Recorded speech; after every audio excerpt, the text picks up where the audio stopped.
Señoras y señores, como presidente de Nueva Economía Forum, tengo el placer de darles la bienvenida de nuevo al Fórum Europa, que organizamos con la colaboración de BT, Asisa y Red Eléctrica de España. Hoy tenemos el honor de recibir, y lo hacemos por segunda vez, a la vicepresidenta y comisaria europea responsable de la Agenda Digital, Miss Neelie Kroes, a la que va a presentar la que fuera ministra española, eurodiputada y presidenta de la Fundación Europea de Internet, doña Pilar del Castillo. La tribuna es suya.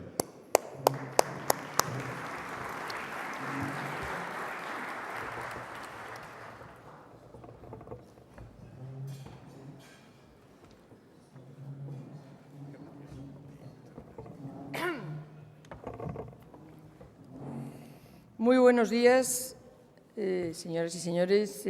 Buenos días a los secretarios generales que nos acompañan, no sé si diputados y senadores también, pero, en fin, queridos amigos, permítanme en primer lugar agradecer al Foro de Nueva Economía, a mi viejo amigo José Luis Rodríguez, su amable invitación para presentar hoy a la vicepresidenta de la Comisión Europea y comisaria para la Agenda Digital, Neelie Kroes.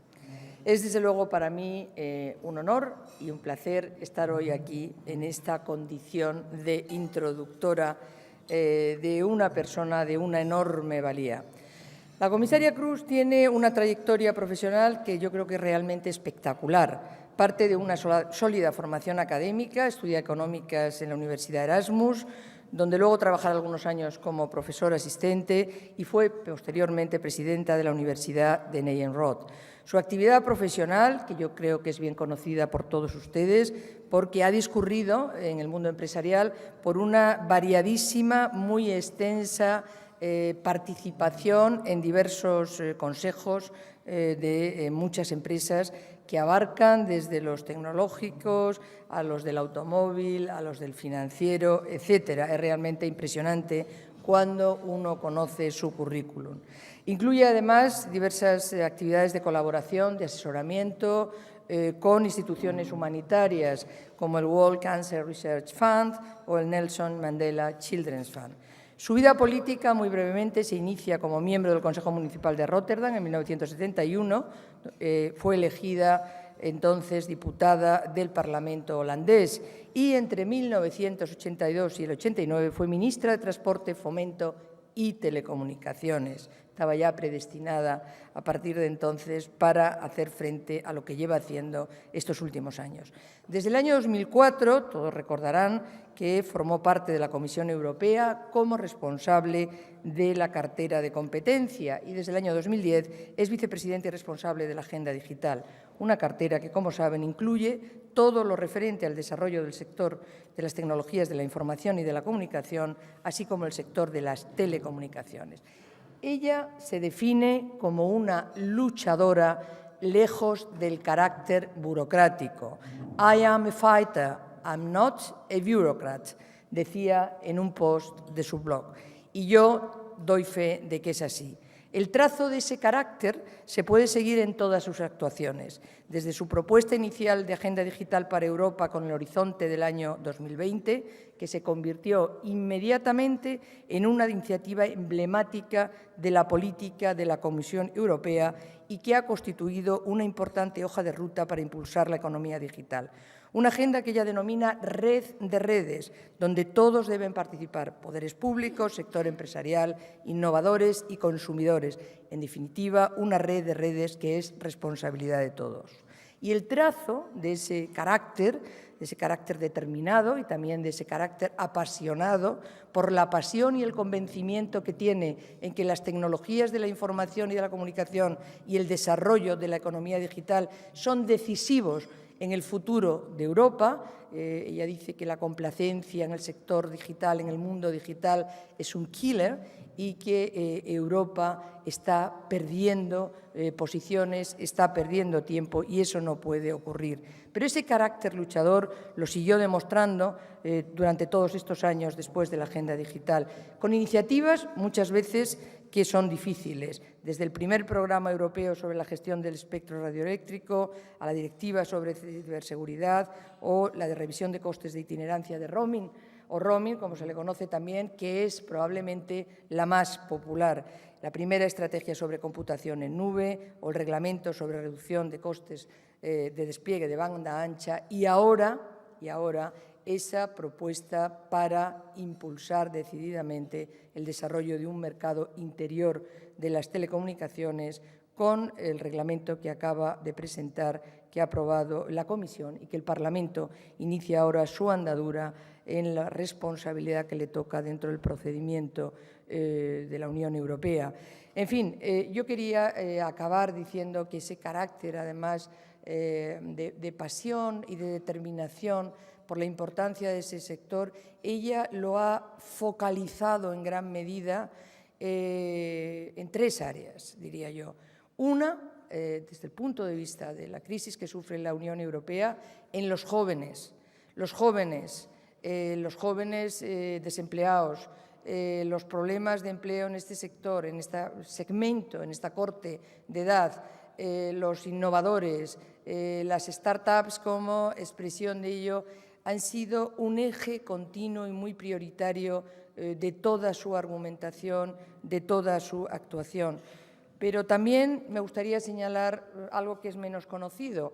Ella tiene una agenda internacional más allá de las fronteras europeas, donde ha demostrado ese carácter luchador, en fin, que se enfrenta con enormes dificultades cuando es necesario, como por ejemplo defendiendo la libertad en Internet, la libertad de expresión en Azerbaiyán, en Bakú, exactamente, con ocasión de la reunión del Foro de Gobernanza de Internet, donde fue a la cárcel a visitar a periodistas y prisioneros políticos por razones de sus manifestaciones en el área de Internet, en el ámbito de Internet, entre otras cosas. Yo fui testigo de aquellos momentos tensos y aquellos momentos complicados y el liderazgo que mostró Neelie Kroes, el tesón y la serenidad en esas circunstancias fueron realmente espectaculares. Y nada más, solo me cabe decir que estamos en presencia no solamente de she's a fighter, but she's an elegant fighter. Neelie Kroes, the floor is yours. Thank you.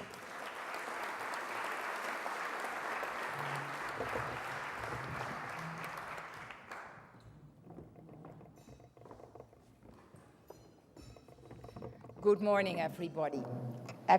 Buenos días a todos, autoridades, estimados amigos. Felicidades, Pilar. Ayer te nombraron como redactora de una de las propuestas más importantes de la Comisión. Soy consciente de que me enfrento a una mujer dura, que sabe de lo que habla. Y la verdad es que me gusta trabajar con alguien que sabe de lo que habla, que simplemente alguien que, bueno, pues ocupa un puesto sin conocerlo bien. No se impresionen por el relato que han hecho de mis actividades hace un momento. Eso solo demuestra la edad que tengo. Y hace poco, bueno, pues me enfrenté a mi edad. Tengo 2 nietas en San Francisco, ciudadanas americanas. La mayor tiene 5 años. El domingo por la tarde estábamos hablando por Skype. Hay una diferencia horaria de 9 horas, o sea que era para mí el domingo por la tarde. Evidentemente, algo que me gusta a mí más que a mi nieta, hablar con ellas. Y en un momento dado mi nieta me preguntó: abuelita, ¿qué edad tienes? Y yo le dije 72 años y me dijo: ¿y sigues viva? Eso para mí fue una inspiración. Me dijo que tenía que acelerar y hacer cosas en lugar de esperar a que todo el mundo estuviera de acuerdo con todo. Y eso es algo que tenemos en común. Pilar también es una persona que tiene prisas y que le gusta hacer las cosas. Y esto me lleva a hablar de otro tema. Algunos de ustedes han sido clientes míos, entre comillas, cuando empecé a trabajar en la oficina del presidente Barroso, cuando me encargaba de política de competencia. Fue realmente muy interesante, fascinante. Y me di cuenta de que tenía que seguir trabajando. En ese momento el gobierno holandés tenía un color político diferente y creo que no hace falta que les diga que, bueno, suele ser difícil que te nombre un gobierno que no sea de tu color político, pero yo no quería cambiar de color político. Bueno, para abreviar, el primer ministro de ese momento, bueno, pues finalmente me presentó como candidata, a pesar de que no parecía que fuera a ser así. Entonces, bueno, pues estuvimos viendo qué carteras había y Barroso, que me apoyaba mucho, lo cual fue algo muy positivo, me ofreció la cartera esta de la agenda digital. Mi experiencia en ese momento, bueno, la gente cuando iba a hacer la compra en Holanda me decía, felicidades, Nelly, pero qué pena que te haya tocado esa cartera. Y yo les dije, esperad, ya veréis. 4 años y medio más tarde puedo demostrar que es la cartera más importante que uno se puede imaginar. ¿Por qué? Bueno, pues precisamente de eso es de lo que me gustaría hablar esta mañana. Se trata de una cartera en la que hablamos del futuro. Y realmente necesitamos hablar del futuro. Todos somos conscientes de que este es un momento de crisis y que realmente, bueno, la situación para Europa es muy dura, muy difícil. Estamos un poco rezagados, nuestra competitividad no es muy buena y yo creo que podríamos volver al asiento de piloto si queremos hacerlo. Y es por lo que yo lucho. Hablando de qué es lo que nos jugamos, a veces me preguntan, ¿cuál es tu principal preocupación cuando hablamos de Europa? Bueno, pues lo tengo muy claro. Es algo muy claro, voy a ser muy sincera. El desempleo juvenil para mí es la mayor preocupación. Todos sabemos que las cifras de desempleo juvenil son muy elevadas. Aquí en España, un 60%. En otros países, bueno, parecido o un poco menos, pero lo cierto es que en los 28 Estados miembros estas tasas de desempleo juvenil son excesivamente elevadas. Cuando hablamos de desempleo juvenil, esto significa que si no podemos dar perspectivas a estos jóvenes, estamos hablando de una generación perdida. Recordad cuando teníais esa edad, pensad en no tener perspectivas para crear una familia o para buscar un piso o no tener perspectivas para ganar un duro, ¿no? Pues eso es lo que está en juego ahora. Yo creo que la mayor responsabilidad que tenemos hoy por hoy es dar perspectivas, dar un futuro a las generaciones más jóvenes. Yo tengo parte de la solución y parte de esa solución la tenemos en la economía digital, sabiendo qué es lo que está en juego, qué podemos lograr si enganchamos con esa tecnología y qué cosas podemos hacer. Lo que está en juego claramente es que, bueno, podemos apoyarnos en las generaciones más jóvenes que han nacido como nativos digitales. Mi generación tuvo que recibir mucha educación, formarse para engancharse a las nuevas tecnologías, pero las jóvenes generaciones utilizan las nuevas tecnologías como yo utilizaba el lápiz en mi época. O sea que esto quiere decir que para mí no es algo negociable. Cuando hablamos de economía no se trata de hablar de si hace falta austeridad o promover el crecimiento económico con inversiones. Eso es muy interesante, claro. Pero yo creo que debemos volver a lo básico, al mundo académico y a una serie de cuestiones que son esenciales. Para mí esto es lo que está en juego y es parte de la solución. Cuando hablamos de tecnologías digitales y de la posición que ocupa Europa, yo creo que podemos encontrar un instrumento para ganar poder, para ocupar mejores posiciones en el escenario global y no tanto pensar en poner puertas al campo de Europa o hacer otras cosas, proteger nuestros valores. Sí, proteger nuestros valores es muy importante. Tampoco podemos limitarnos a promover nuestros valores y decirles a otros que tienen que adoptar nuestros valores. Tenemos que ponerlos nosotros también en práctica, ¿no? Y si somos capaces de utilizar esta oportunidad, aprovechar los desarrollos digitales, yo creo que podemos lograr muchas cosas. Nunca me olvidaré, y esto lo sabe muy bien Pilar y otros de los que están aquí, que cuando ocupé por primera vez esta cartera, cuando llegué a este puesto, imagínense lo que es una primera semana, ¿no?, en un trabajo nuevo. Había un evento aquí en Madrid, así que vine a Madrid, una gran iniciativa de Telefónica con el apoyo de la Comisión Europea. Había 1000 jóvenes reunidos ahí, investigadores, inventores, startups, empresarios. Los más jóvenes tenían 14 años, los mayores 30 años. Y en este evento al que acudí en este campus de Telefónica, estaba sentado, recuerdo, en un momento dado, junto a 2 jóvenes inventores que tenían startups.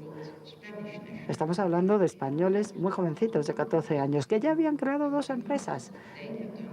Así que ya se ha hecho, 14 años, repito. Bueno, pues en un momento dado estos 2 jóvenes estaban intercambiando sus últimos inventos, enseñándoselos con sus pantallas. Yo estaba escuchándoles y les dije, pero bueno, qué tontos sois, les estáis dando ideas a la competencia. Y me miraron y no me olvidaré nunca de la cara de uno de ellos y me dijo, señora comisaria, está usted muy anticuada. Y yo le dije, ¿cómo me dice eso?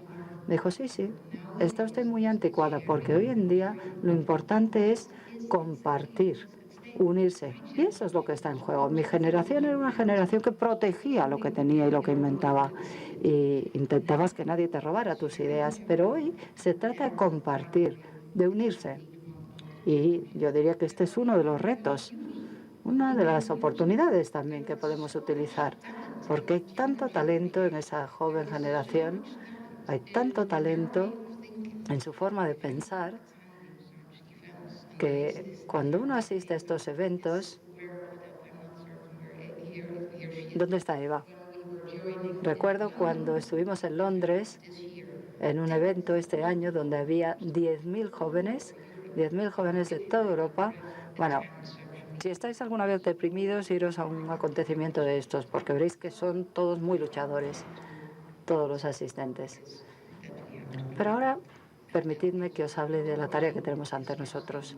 Tenemos no solamente que hablar con la gente de 20 o con los de Zara o con todos esos ejemplos excelentes que tenéis aquí en este país que han demostrado que se pueden aprovechar las oportunidades, que se enfrentan a los retos y aprovechan las oportunidades. Pilar mencionó antes la informática en la nube, ¿no? Pues es fascinante lo que se está haciendo en ese ámbito. Realmente no hay límites. Todo tiene que ver con la conectividad, todo tiene que ver con el trabajo que tenemos que hacer. ¿Y qué es lo que está en juego? Y ahora voy a intentar ser un poquito más precisa. Los competidores globales se enteraron de lo que había que hacer hace muchos años. Y cuando hablamos de hace mucho tiempo, cuando hablamos de lo digital, hablamos de hace un par de años, nada más. Lo cierto es que ellos se dieron cuenta de las oportunidades que tenían y nosotros estamos rezagados. Antes éramos líderes. En los años 90 éramos líderes. Fuimos líderes en normalización, inventamos el GSM, etcétera. Y para que sea un poquito más visible para todos ustedes, si hablamos de la Unión Europea, 500 millones de consumidores, 500 millones de ciudadanos en Europa, en un solo mercado, en un mercado único, sin fronteras, sin barreras. Si añadimos a esto Japón, Corea del Sur y Estados Unidos, estamos hablando de la misma población de la Unión Europea. Ahora, si comparamos la deuda de Japón, Corea del Sur y Estados Unidos, hay 8 veces más banda ancha de fibra óptica en esos otros países que en la Unión Europea. Y aquí no hablamos de China. En China se han enterado de lo que tienen que hacer en un solo año. 9,5 millones de conexiones de banda ancha, de fibra óptica. Así que no me preguntéis si es una prioridad. Ellos se han dado cuenta de que lo es. Lo han convertido en una prioridad y pueden garantizar que al final la economía va a ir bien por esto, ¿no? Aquí en España, 1 de cada 3 hogares siguen sin tener cobertura de banda ancha. Y España no es el único país. Yo prometí al principio de mi mandato que todos los europeos serían digitales, estarían digitalizados y que no debía haber diferencia entre los digitalizados y los no digitalizados. Todo el mundo debe tener oportunidades y no porque sí. Como siempre le digo a los ministros de Finanzas y de Economía, uno no puede tener acceso a la economía y al mundo sin tener cobertura de banda ancha. 1 de cada 4 adultos nunca han utilizado Internet en la Unión Europea, nunca han entrado en Internet, 1 de cada 4 europeos. Y cuando hablo de Italia, que es un país para nada subdesarrollado, un 40% de la población italiana no ha entrado nunca en Internet. Y eso tiene un impacto muy amplio. No es solo cuestión de decir, ay, pobrecitos, ¿por qué no disfrutan de la vida que ofrece Internet? No, no, no, no tiene nada que ver con eso. Estamos hablando de quitarles oportunidades, de no darles acceso a muchas oportunidades. Y además este sector incluye algunas de las empresas más grandes del mundo y de esos gigantes globales, ninguno es europeo. Algunos lo eran antes, pero han dejado de serlo. Yo estoy segura al 100% de que tenemos tanto talento aquí como en esos otros países. Por eso estoy encantada de ver el ejemplo que está dando España. Eva y César lo saben muy bien.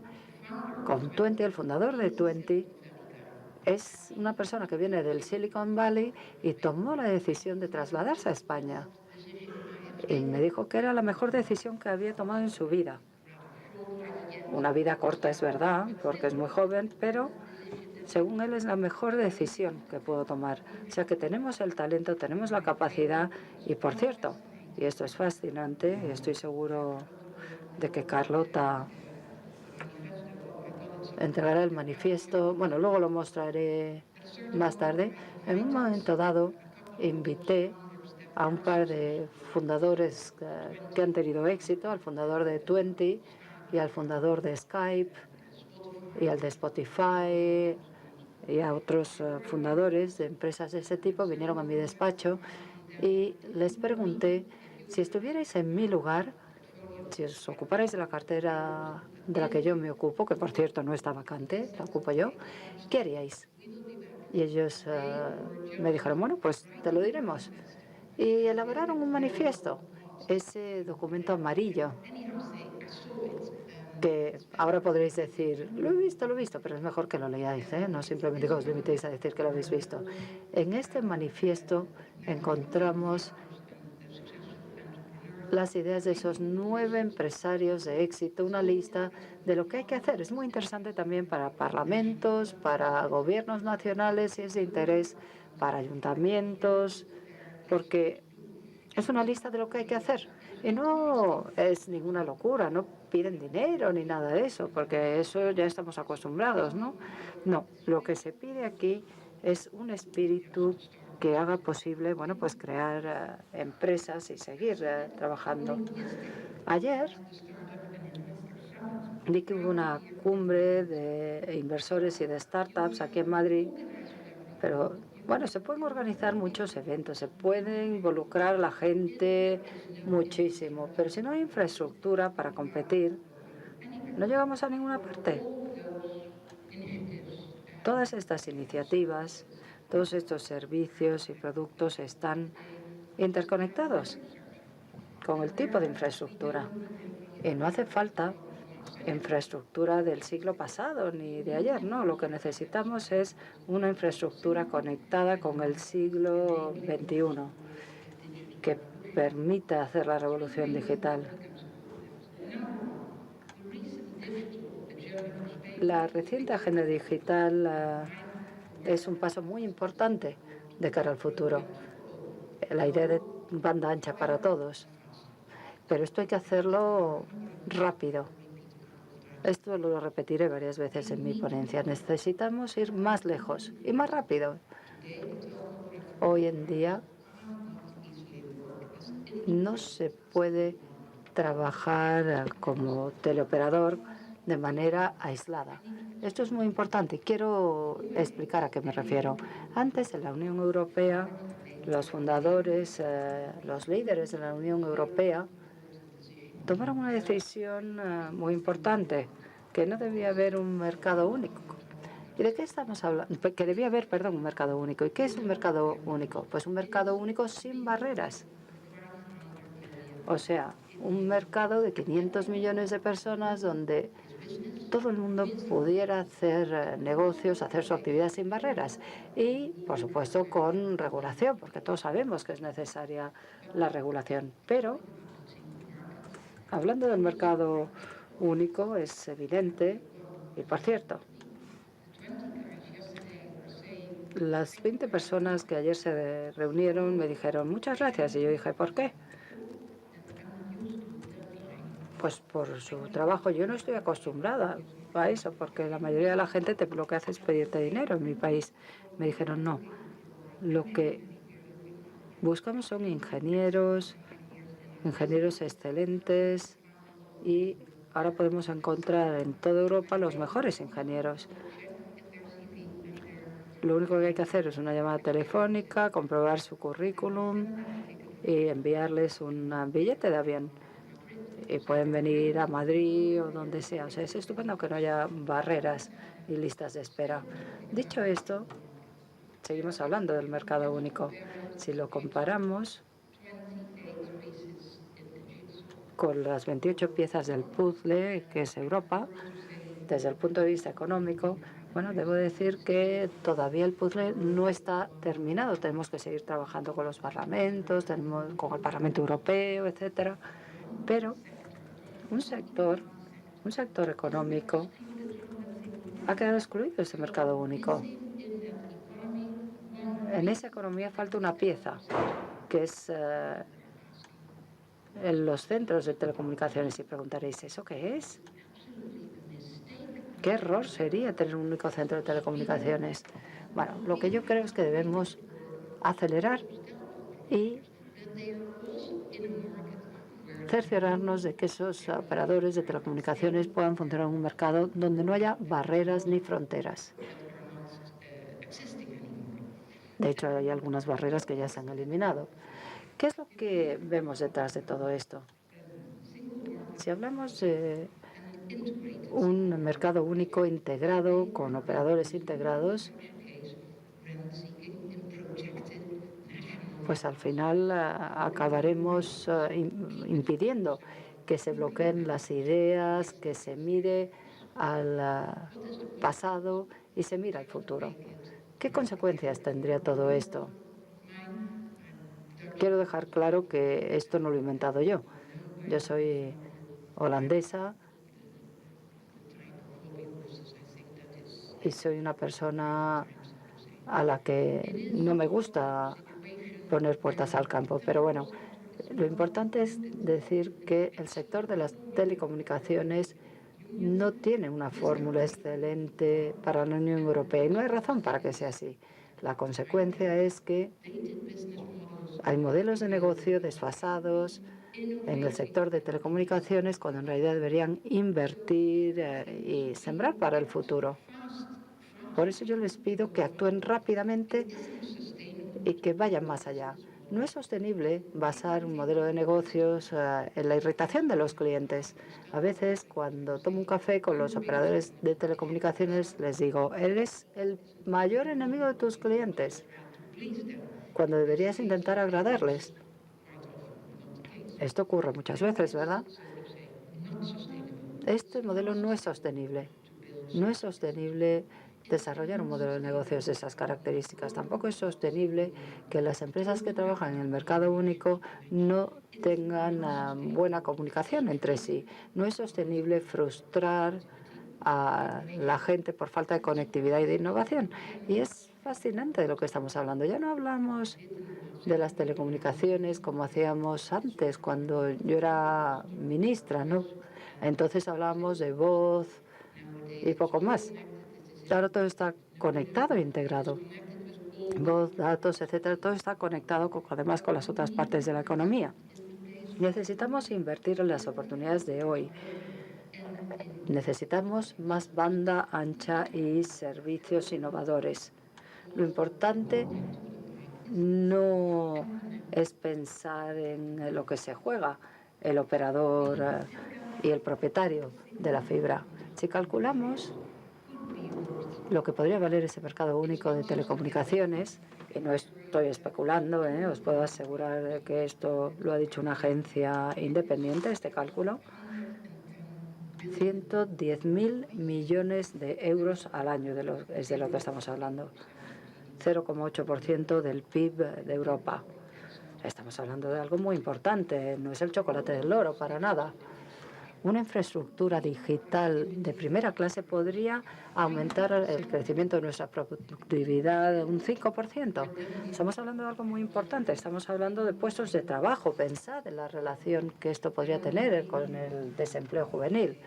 Por eso yo creo que tenemos que derribar barreras y tener un auténtico mercado único y dar a las empresas de telecomunicaciones la posibilidad de conseguir suficiente escala para que piensen a lo grande y puedan ofrecer más banda ancha, y para que no solamente piensen en lo grande, sino que piensen en ir más allá de Europa y dar a los consumidores servicios de mayor calidad y más baratos. Entonces empezaremos a ver un crecimiento incluso mayor en el sector, estimulando el crecimiento en toda la economía digital. Repito, todo esto está conectado con las otras actividades económicas. El sector de la automoción, los astilleros, la industria farmacéutica, el sector de la educación. Todos están pidiendo, por favor, que esto se haga. Cuanto antes mejor, asegurándonos de que el sector de las telecomunicaciones está actualizado, etcétera, facilitando las cosas para que los operadores puedan funcionar más allá de sus fronteras, dándoles un acceso más consistente a las redes fijas en los distintos países. Es lo menos que podemos pedir. Mejores reglas para el espectro. Y no estoy pidiendo más potencia de espectro, más poder para Bruselas. No, Bruselas ya tiene suficiente poder. No, lo que tenemos que hacer es coordinar. Y entonces estaremos utilizando de una forma más eficiente un recurso escaso. Otra cosa es que conseguiremos más banda ancha antes y nuevas reglas para la fibra óptica y para el wifi, que podamos compartir el wifi, que no sea ilegal, que los ciudadanos tengan más posibilidad de conectarse y darles una base legal más cierta para la innovación.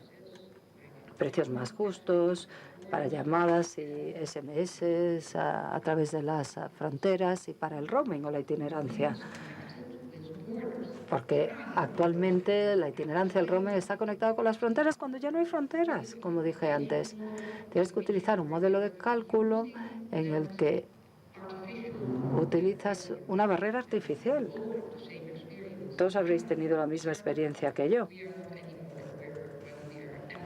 Ahora ya no somos conscientes de que estamos entrando en otro estado miembro, ¿verdad? Solo nos enteramos cuando el teléfono móvil nos emite una señal. Por eso, bueno, antes había fronteras aquí también. Pero hay que poner fin a la itinerancia como es hoy y ofrecer mejores planos y mejorar y acabar con otras prácticas. Es una locura que te puedan bloquear cuando estás trabajando en Internet y estás pagando por ello. Esta propuesta también propone que se acabe con eso y que dé una garantía al usuario final de Internet en el sentido de que la calidad que paga y que desea, pues la va a recibir. Y al mismo tiempo que haya una visión transparente. Y luego se pueden ofrecer otros servicios especializados, claro que sí, con mayor velocidad o con la posibilidad de obtener ciertas cosas, todo para que no vaya en detrimento de los usuarios, permitiendo que los servicios que se ofrezcan sin ralentizar la línea para otros. Los derechos de los consumidores también es algo muy importante, más derechos para el consumidor. Asegurarnos de que recibimos la calidad y la velocidad en Internet que pagamos. Y dirán ustedes, bueno, ¿eso es normal? Bueno, pues resulta que no es lo que vemos en la vida diaria, ¿no? Y cambiar de proveedores hoy supone un alto coste, ¿no?, en tiempo y en dinero, cuando en realidad debería poderse hacer en muy poco tiempo. Esta es la regulación que nosotros proponemos, crear un auténtico mercado único para telecomunicaciones, un mercado que se base en la innovación digital de hoy y del mañana y que promueva el crecimiento. Si queremos salir de la crisis, tenemos que crear puestos de trabajo. Necesitamos gente con las habilidades necesarias, claro está. También en el campo de la educación debemos hacerlo y, por lo tanto, hay que formar a los jóvenes en programación, código, etcétera. También hay otra cosa que es una contradicción. Vemos que hay escasez de casi 1 millón de puestos de trabajo. Aquí estamos hablando de vacantes, de gente buena en las TICs. ¿Os podéis imaginar, por un lado, un 60% de desempleo juvenil y, por otro lado, 1 millón de vacantes que habrá que llenar en Europa de aquí al año 2050 en el sector digital? Bueno, pues aquí yo creo que tenemos que unir fuerzas y Telefónica está haciendo un buen trabajo aquí porque está trabajando con la gran coalición para intentar ver dónde está la gente preparada, intercambiar currícula, etcétera. Estoy encantada de ver que España está haciendo su papel en todo esto. Y, por cierto, lo que está haciendo Telefónica, y yo no he venido aquí para agradar a Telefónica, ni mucho menos, pero quiero hablarles de la realidad. Telefónica está promoviendo muchos proyectos y becas en España, apoyando a startups que tienen un programa de enseñanza de codificación a los jóvenes. ¿Qué es lo que está en juego? Bueno, pues que tenemos prisa. Y estoy llegando al fin de mi ponencia. Hablamos no solamente de la competencia que tiene España, sino de la competitividad de Europa. Y tenemos que apoyar a las startups tecnológicas para que se queden en Europa. Y por otra parte, tenemos este manifiesto donde se incluyen los consejos de esos jóvenes de éxito. 4.000 personas lo han firmado ya y va a ser como un tsunami. En realidad, nos vamos a tener que enfrentar con la Comisión Europea y con los gobiernos nacionales, pero no podemos esperar, ya no podemos seguir debatiendo si se trata de austeridad o de crecimiento. No, tenemos que actuar y ayudar a crear empleo, sobre todo para los jóvenes, porque, repito, cuando nos enfrentamos a cifras de desempleo tan altas, estamos hablando de una generación perdida y no podemos permitírnoslo. Tenemos que eliminar esas barreras que existen online. Tenemos que llegar a un acuerdo ya para conectar Europa. Tenemos que hacer inversiones nacionales e internacionales. Y estoy hablando de muchas oportunidades que tenemos. La nube, tenemos que hablar de seguridad, tenemos que hablar de confianza, de e-commerce, de pagos online, de transacciones online seguras. Es una larga lista, así que empecemos a actuar, empecemos a trabajar. Lo que está en juego es todo este paquete.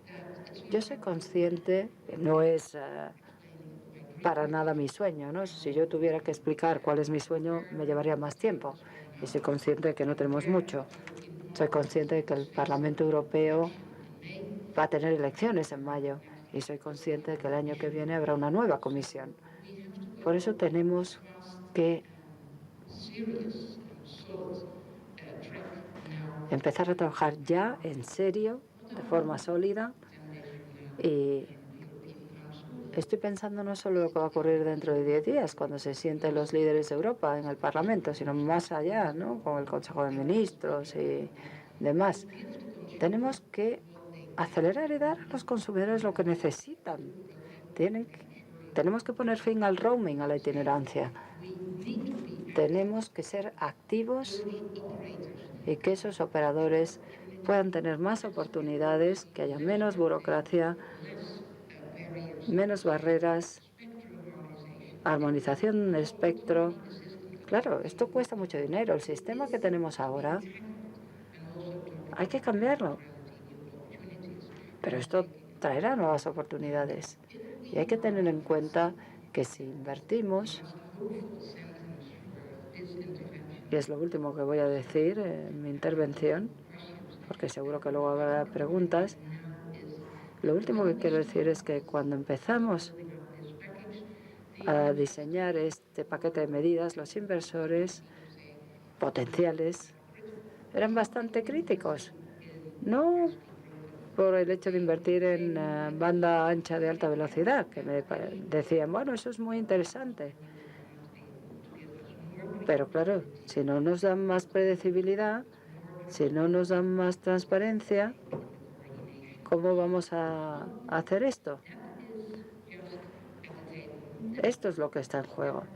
Así que tenemos que hablar de ello. Y de hecho, con esta propuesta tiene que ser adoptada por otros legisladores, pero hasta la fecha ellos me han dicho, Nelly, con esta propuesta estamos muy interesados en invertir en banda ancha de alta velocidad. Si vemos las cifras de crecimiento de los datos, es impresionante. Yo siempre le digo a mi gente, no quiero enfrentarme a una manifestación de gente que han comprado un dispositivo que sea durante la crisis y que luego me diga, lo hemos comprado para utilizarlo y no lo podemos utilizar porque no funciona debido a que no hay infraestructura. Eso no lo podemos permitir, no podemos aceptarlo. Así que vamos a luchar porque este paquete de medidas se apruebe y, bueno, estamos deseosos de conseguir que se apruebe en un tiempo récord en el Parlamento y el Consejo. Muchas gracias.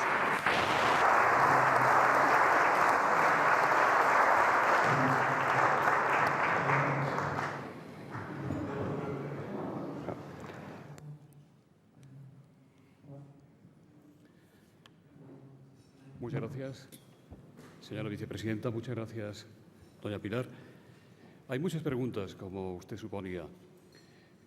José David Corral dice, el nuevo marco regulador español ha comenzado su andadura este lunes integrando en una única entidad todos los principales reguladores de los sectores económicos, incluyendo las telecomunicaciones. Por otro lado, el Gobierno español se encuentra actualmente en el proceso de aprobación de una nueva Ley General de Telecomunicaciones que prevé la transferencia a la Secretaría de Estado de Telecomunicaciones muchos de los poderes que tenía la antigua Comisión Nacional de Telecomunicaciones, tales como el registro de operadores, en lugar de pasarlos, como sería lógico, al nuevo regulador único, la CNMC. ¿Han sido ustedes informados de los cambios que la nueva Ley General de Telecomunicaciones podría suponer en términos de pérdida de competencias del regulador de las telecomunicaciones? ¿Ven ustedes algún margen de intervención en el proceso? En relación con este tema, Pilar Portero, del Huffington Post, dice, ¿qué le parecen los nombramientos del nuevo regulador único que, en lugar de responder a la transparencia que usted mandó incluir en la ley, han sido opacos y sin convocatoria pública? Carmen Monforte, del periódico Cinco Días, le pregunta cómo va a fiscalizar la Unión Europea la independencia de este organismo.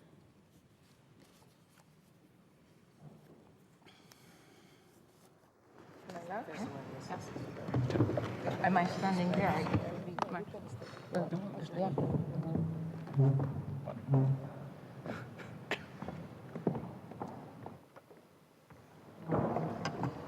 Very much in favor for a Estoy muy a independent favor regulator, and not de only in un favor, regulador it independiente. is De hecho, creo que es una obligación, no es que esté en favor, es que es una obligación. Para mí, la cuestión principal es que en todos los países, en cada Estado miembro, hay que saber si realmente es independiente ese regulador. Hay distintos tipos de organización, pero al final lo importante es que el regulador puede emitir sus propios juicios y que no dependa de lo que quiera el gobierno, sino que tenga en cuenta, bueno, cuáles son sus responsabilidades. Yo sé que en nuestra nueva propuesta, en la nueva propuesta de mercado único de telecomunicaciones, bueno, pues no le hemos prestado suficiente atención a esto.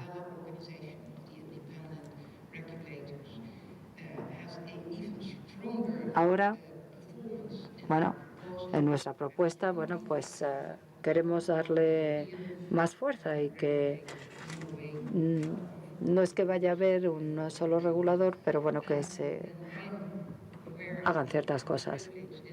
Esta mañana he tenido el privilegio de tomar un café con el nuevo presidente del regulador español, que tiene un currículum muy bueno, muy serio, mucha experiencia en el campo. Así que estoy no solo dispuesta a colaborar con él, sino que le he prometido que desde una postura de independencia, que es la que le incumbe a él, bueno, pues vamos a colaborar. Y yo creo que eso tiene mucho sentido, porque nos necesitamos mutuamente y son necesarios los reguladores.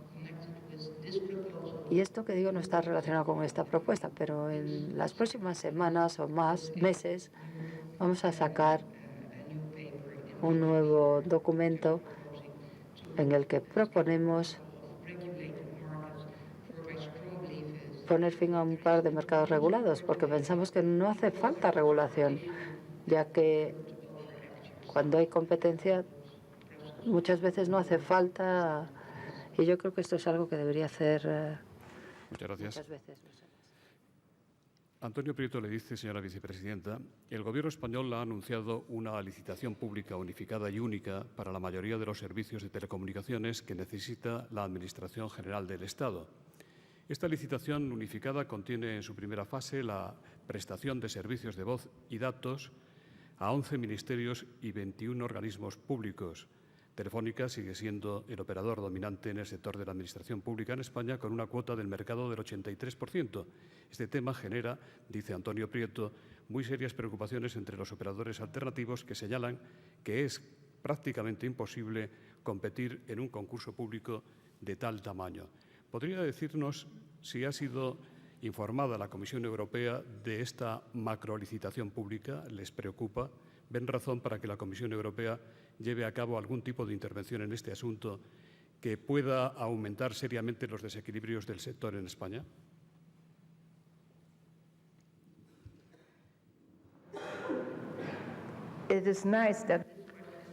Me alegro de que me hayan hecho esta pregunta después de la primera.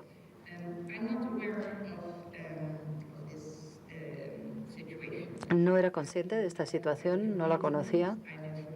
Tampoco es necesario que me informen de todo, ¿no? Siempre y cuando sea un concurso público, y supongo que así lo será, con un alto nivel de transparencia, bueno, pues se puede verificar, el regulador nacional tendrá que verificar si se cumplen las reglas. Así que yo creo que no hay necesidad de ser crítico de antemano. Lo que hay que hacer es luego vigilar qué es lo que se hace y cómo se hace, cuáles son los siguientes pasos, ¿no?, de ese concurso público. Carlos de Juan dice, usted ha dicho esta semana que derribar barreras es bueno para el sector y que no se concibe la resistencia al cambio.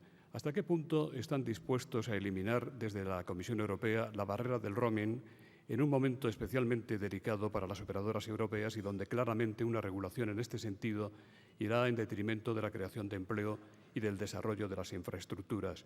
¿No es contradictorio con la orientación a la inversión? Hoy la prensa española señala que posiblemente se retrase la supresión del roaming.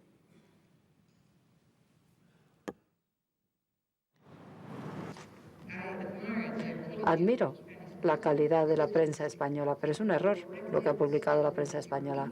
Así que corríjanlo en los periódicos vespertinos, o en los de mañana, o en las ediciones de mañana. No es para nada así. Estamos hablando de una medida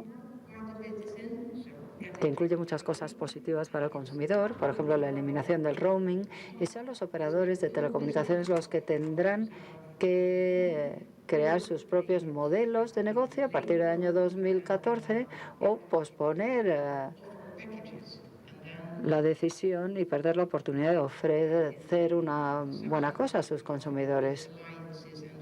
Esto se puede hacer con alianzas y demás. Mi sueño es poder llevarte tu contrato allá donde vayas y ves vídeos o utilizas el teléfono para ver el correo electrónico, bueno, que tú puedas utilizarlo para lo que quieras. Tú lo has pagado y deberías poder utilizarlo como quieras. Sin abusar, claro, pero esos argumentos de que es muy delicado, que se pueden perder puestos de trabajo, no me valen. Seamos realistas. Primero, ¿de qué estamos hablando? Estamos hablando de que el ciudadano, en muchas situaciones, tiene tanto miedo cuando cruzan una antigua frontera, cuando entran en un Estado miembro diferente, tienen miedo y apagan sus móviles. Pues esto es una pérdida de ingresos para las operadoras de telecomunicaciones. El hecho de apagar el teléfono no es bueno para el negocio. Lo que está demostrado ya, y muchos operadores en los países escandinavos han utilizado ya este modelo, o sea, han reducido o eliminado el roaming y han visto que el uso de esos dispositivos aumentaba y ganan mucho más dinero de esta manera. Yo creo que es una buena prueba, por decirlo de alguna manera, de que los que se quejan ahora, ¿qué va a pasar? Vamos a tener que despedir a gente. Bueno, es una demostración de que tienen el modelo de negocio equivocado, un modelo del pasado que no vale para el futuro. Así que podéis tener claro que si este paquete de medidas se acepta, se aprueba, pues va a desaparecer el roaming. Pero, como digo, es un paquete de medidas. Yo intento ser siempre muy clara. No soy nada diplomática, muchas veces soy poco diplomática. De hecho, la idea es dar al consumidor más transparencia y darle también la calidad que piden los consumidores y que pagan los consumidores, pero al mismo tiempo estamos dando nuevas oportunidades al mundo de los negocios, dándoles posibilidades de crear alianzas, darles posibilidad de instaurar modelos de negocio que atraigan a los operadores de telecomunicaciones para que inviertan en Europa y no fuera de Europa.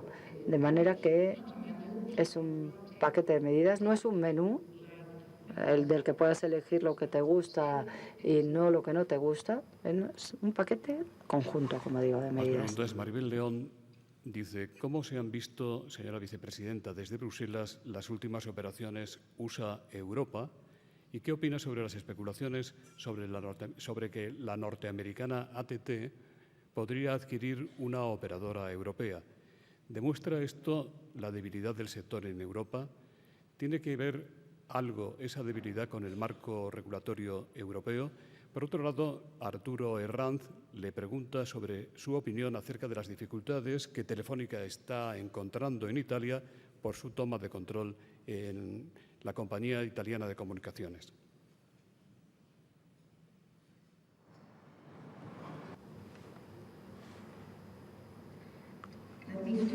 Quisiera comenzar con la parte menos difícil de las preguntas.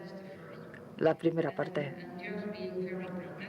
Siendo muy pragmática y hablando del país que creo que conozco mejor,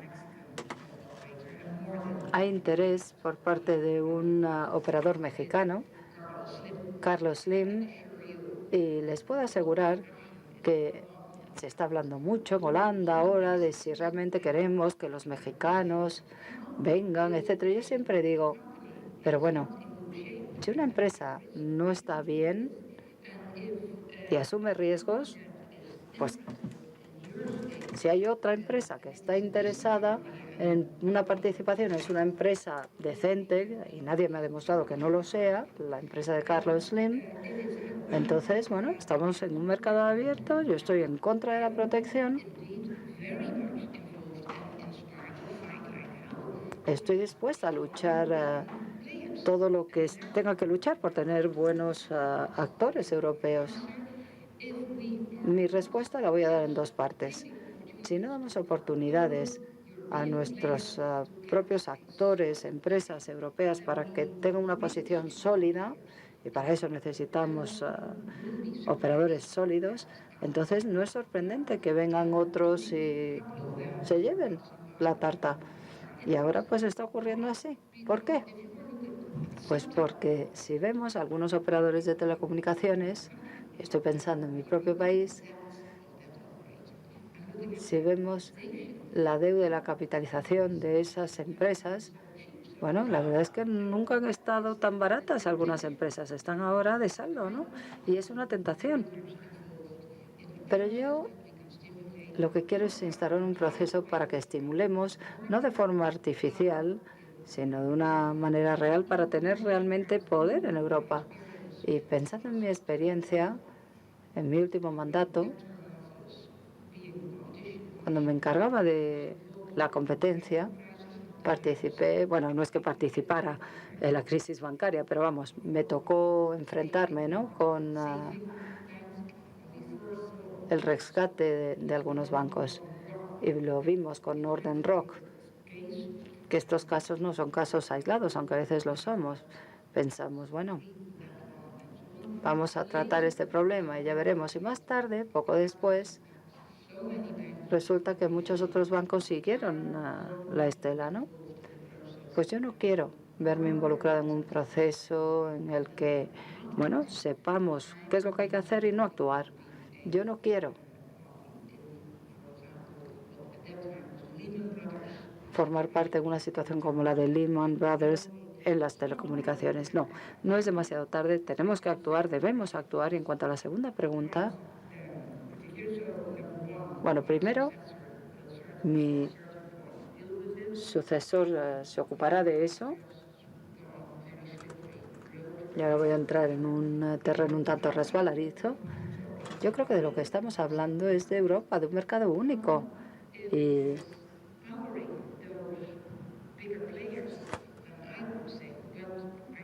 yo tengo experiencia en mi país con las líneas aéreas y hay un par de cosas en las que el orgullo nacional está en juego. Recuerdo cuando KLM fue adquirida por Air France. La gente me gritaba, se metía conmigo y yo decía, ¿qué prefieres, que KLM desaparezca o que forme parte de una fusión en la que pueda sobrevivir?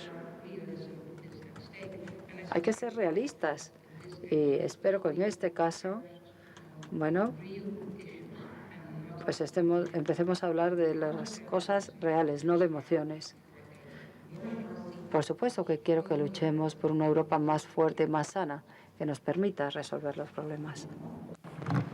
Álvaro Velasco dice, actualmente existe un contencioso que enfrenta a Vodafone y a Orange con Telefónica Móviles y Yoigo por una supuesta cesión del espectro para el uso de 4G que se justifica como un contrato de roaming, pero que pudiera ser una compra encubierta. ¿Puede usted opinar al respecto? ¿Cree usted que Telefónica pudiera haber encubierto una compra que abiertamente no sería autorizada?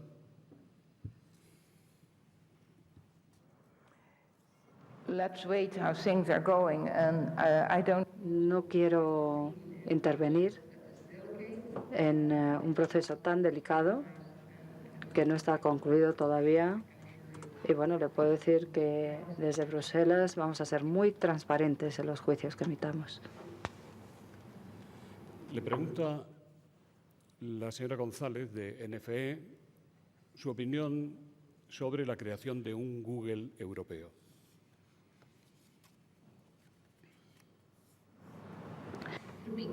Sería estupendo.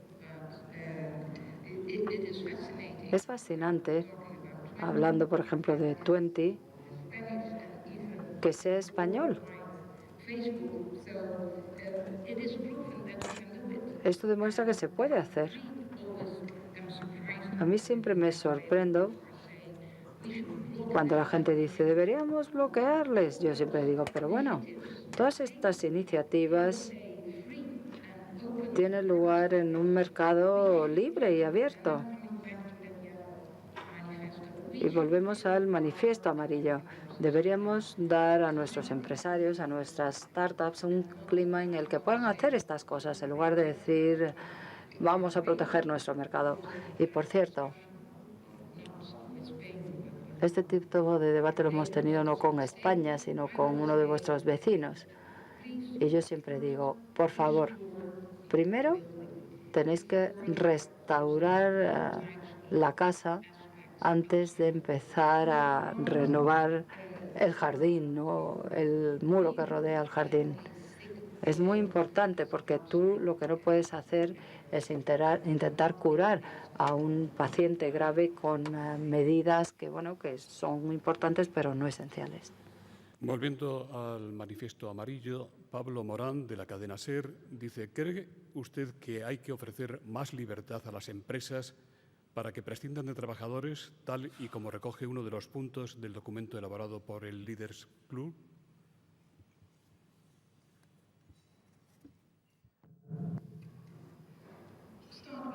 Empezaremos con un comentario general. Todos sabemos que cuando las cosas son... todos sabemos que es muy duro despedir a gente. Despedir a empleados es una decisión muy difícil, muy dura. Y no he conocido a ningún presidente o ningún consejero o director general que diga, ¡ay, qué bien, vamos a despedir a algunos empleados! No. Ahora, cuando sabes que las cosas son difíciles y necesitas gente buena, cualificada y es difícil contratarla, bueno, pues la gente no asume riesgos.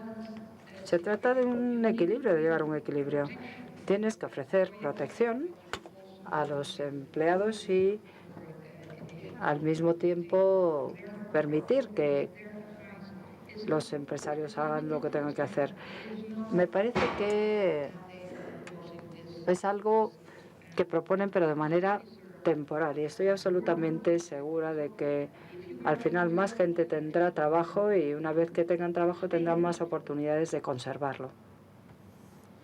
Alicia Robles dice, ayer mismo la extinta Comisión del Mercado de Telecomunicaciones española ha desestimado de nuevo la tasa del 0,9% para financiar Radio Televisión Española. Bruselas retiró su denuncia el pasado mes de julio y la corporación pública sufre tremendos problemas de financiación al haber eliminado la publicidad. ¿Realmente no cree, señora vicepresidenta, que la medida por sí misma no era muy sólida desde el principio?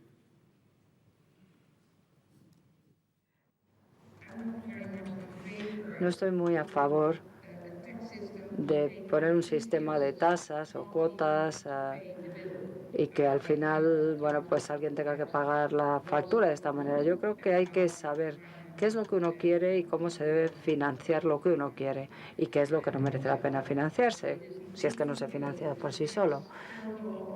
El poner una tasa a los operadores de telecomunicaciones o a un grupo concreto no creo que sea lo correcto. Todos pagamos impuestos y tasas. Y lo normal es que, bueno, pues se financie a partir de los presupuestos generales. ¿Tiene previsto incluir en la Agenda Digital Europea instrumentos y normas para evitar el expolio de la propiedad intelectual, los derechos de autor en la red. Enrique Dans, del Instituto de Empresa, dice, sabiendo como sabemos que la piratería es una consecuencia de una situación defensiva del mercado, demanda insatisfecha, ¿no deberíamos evitar proteger las industrias que han causado esa situación de mercado?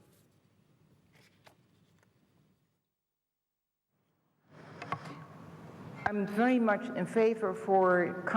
a favor de hacer una propuesta de solución para el tema de la propiedad intelectual. Voy a ser muy franca, no forma parte de mi cartera, pero colaboro con Michel Barnier, que es el comisario que se encarga de esta materia, el que se ocupa de esto en coordinación con otro colega y conmigo misma, ¿no? Basilio y conmigo. Yo estoy a favor de una política de remuneración para creadores, artistas, escritores, porque si no le podemos dar una remuneración digna, eso sería el fin de la cultura. O sea que yo, como me gusta mucho la cultura, creo que es un tema que tenemos que resolver, pero tenemos que resolverlo de una manera moderna. Yo sé que cada vez más, por cierto, la gente prefiere actuar de forma legal. Y cuando hablamos de descargas, la gente no prefiere descargar ilegalmente. Y lo podemos ver cuando la tecnología se estaba desarrollando y cuando el mundo empresarial tomó una serie de iniciativas, por ejemplo, Spotify. Pues Spotify inmediatamente actuó en el mercado y funciona. La mayoría de la gente ahora paga un precio decente y de esa manera tienen la música que quieren. Tenemos que actuar. En el caso de la música, la situación está más o menos resuelta, pero bueno, el resto hay que resolverlo. Y por cierto, es uno de estos temas que quedó fuera de las negociaciones comerciales. Y no sé si es lo mejor que se puede hacer. Pero bueno, como no es mi cartera, no quiero hablar mucho más de ello. Esta responsabilidad está ahora sobre la mesa de la Comisión. La piratería es horrible. Debemos luchar contra la piratería, pero no solo hay que luchar contra la piratería, sino encontrar una solución. Porque si no, será poner paños calientes, ¿no? Porque no habremos resuelto la causa raíz. Estamos ya terminando. Francisco Paniagua, de Onda Cero, dice que hay pocos españoles con acceso a la banda ancha y a la fibra óptica, que usted dice eso. ¿Conoce los precios que las operadoras cobran por esa fibra óptica? Quizá ahí hay alguna parte de la culpa. Daniel Tordable, de Radio Intereconomía, ¿no cree que España tiene menos hogares conectados con banda ancha porque los precios son de los más caros de la Unión Europea?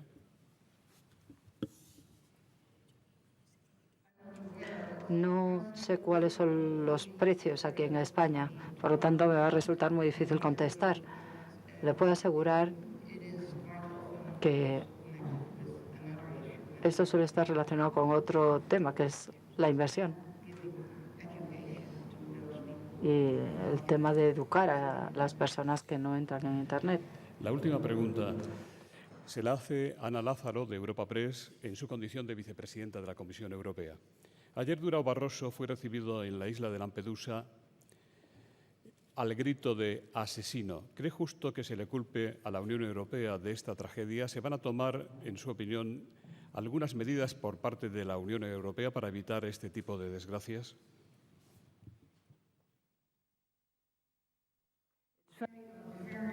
Es muy injusto dirigirse al presidente Barroso llamándolo asesino. Por cierto, me puedo imaginar en esas circunstancias que la gente, bueno, pues debe estar muy excitada, muy emocionada y que, bueno, pues que reaccione así. Pero bueno, hablando de responsabilidades, lo que yo explico a los Estados miembros es que no estamos hablando de vuestras propias fronteras, es que nuestras fronteras están en Lampedusa. Las fronteras de todos nosotros están en las fronteras exteriores de la Unión Europea. La frontera española es la misma frontera que tiene Holanda. Y creo que todos tenemos nuestra parte de responsabilidad. Y, por cierto, siento un gran respeto por mi colega sueca, Cecilia, de la Comisión, que tiene una cartera horrible, que tiene que enfrentarse a temas realmente muy duros. La Comisión y Cecilia, concretamente, han organizado un Consejo de Ministros donde participarán los 28 Estados miembros para encontrar una solución. Los ministros muchas veces no reaccionan con suficiente rapidez y tenemos que hacerlo. No olvidaré nunca,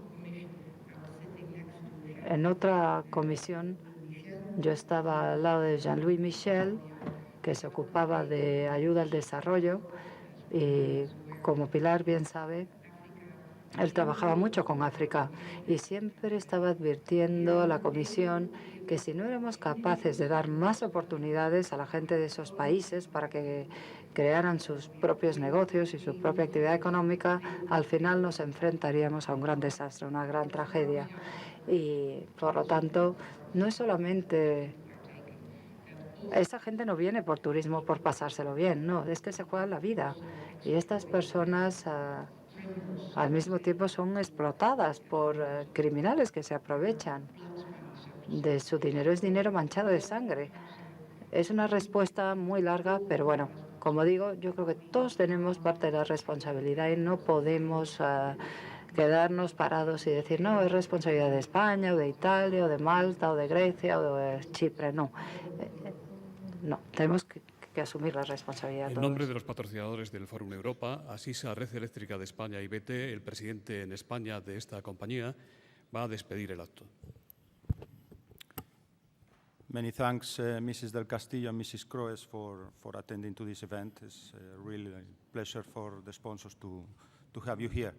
We all agree Europe needs to tenerles con leapfrog and nosotros. become again Pensamos que Europa debe dar un salto y convertirse en líder digital en aras del futuro de la Unión Europea y de una manera que beneficie a todos los ciudadanos y consumidores del continente.